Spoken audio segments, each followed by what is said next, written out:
who needed more ammunition for the anti-Tim Tebow movement, Christmas came a day early. The Broncos QB threw a career-high 4 interceptions in Saturday's loss to the Bills. 2 were returned for touchdowns. The Broncos can still clinch the AFC West with a win over KC or an Oakland loss to San Diego. Coach John Fox defends his QB.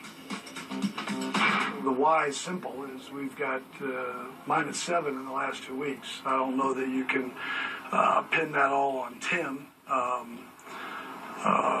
In fact, I know you can't. You know, he had one of them 2 weeks ago, and he was involved in the 4, but they weren't all on him.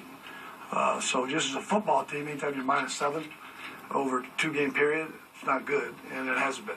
Well, I think there's a scenario in this week where that even if we weren't to win, that there's a possibility. But, you know, our preparation and mindset's going to be to do everything we can.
Broncos out of the playoffs if he can win. Sweet revenge. Now, one team paying close attention to the Broncos matchup with KC, that would be the Oakland Raiders. They need a win, and that's if they want to win the division. However, they still have that outside shot as the wild card team, John.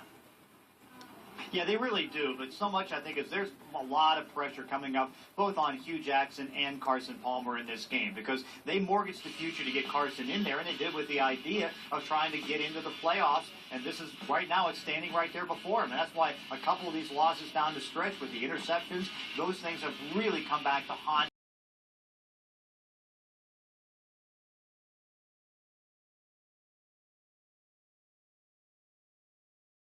Need to do that because the Chargers will try to put a lot of points on the board.